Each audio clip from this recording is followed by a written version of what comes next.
Hi అండి, అందరు ఎలా ఉన్నారు? Good evening. నేను మీ భ్రమరాంబ. టీ తాగారా అండి? అందరూ ఎలా ఉన్నారు చూడండి. మా మనీ ప్లాంట్ చెట్టు చూడండి.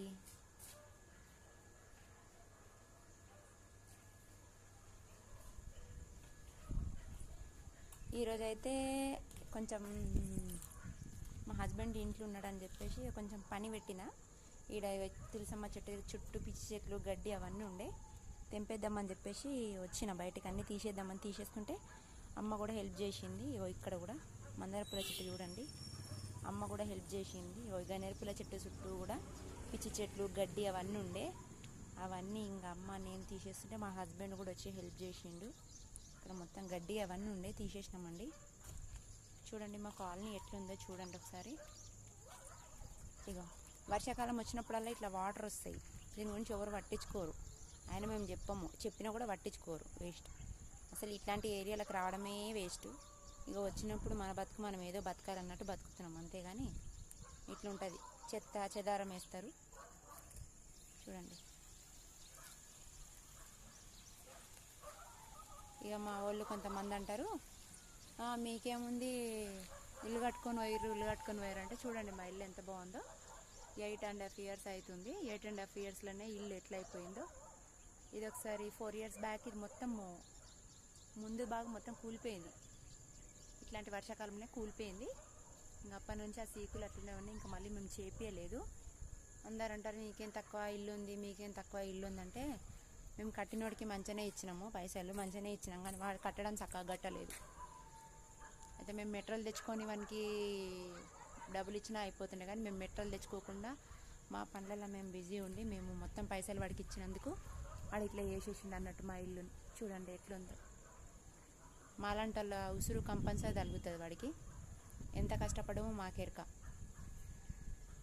అందరు అంటారు మీకేం తక్కువ ఇల్లు ఉంది, మీకేం తక్కువ ఇల్లు ఉంది అని అంటారు. ఇల్లు పెడుతుందా అండి అన్నము? ఇల్లు పెడుతుందా? ఇల్లు అప్పు కడుతుందా?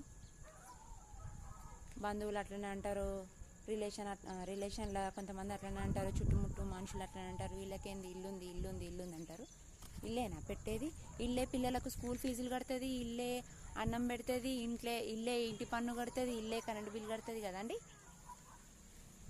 వాళ్ళు అసలు మాట్లాడేటోళ్ళు మనుషులు గాడిదలో అసలు ఏం అర్థం కాదు.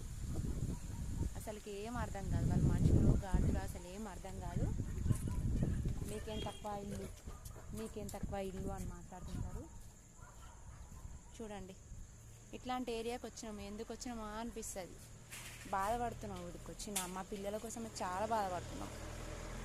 మమ్మల్ని అన్యాయం చేసిన వాళ్ళు అంతకంతకు అన్యాయం అయిపోతారు, కానీ పోతారు తొందరలోనే పోతారు. ఉత్తిగా ఏమంటలేదు.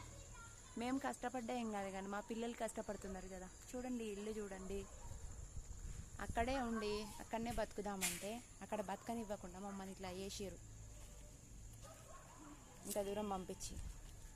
ఇక చూడండి మందార పూల చెట్టు. ఇక్కడ బియ్యం పోసినాము, పిట్టలు వస్తాయి కదా, రోజు పావురాలు పిట్టలు వస్తాయి కదా ఇక్కడ తిననీకి అని చెప్పేసి.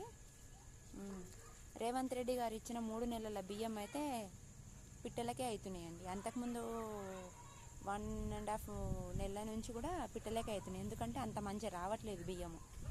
ఈసారి 3 నెలల బియ్యంలో అయితే పెద్ద పెద్ద రాళ్ళు ఉన్నాయి.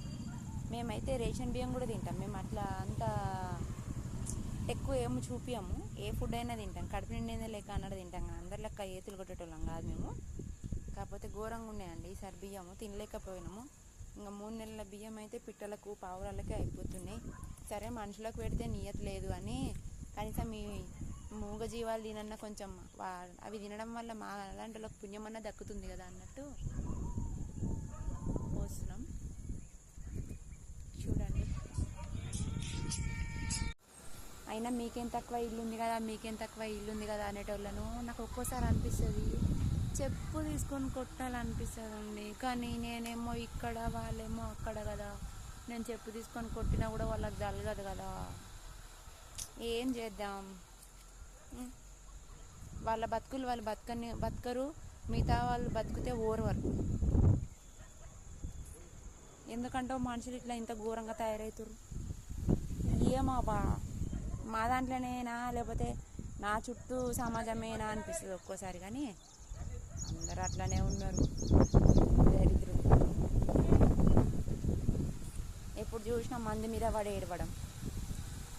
వీళ్ళు పని చేస్తుర్రా, ఏం చేస్తుర్రు, ఏడికి పోతుర్రు, ఎట్లా సంపాదిస్తుర్రు, వీళ్ళకి ఏంది ఇల్లు ఉంది.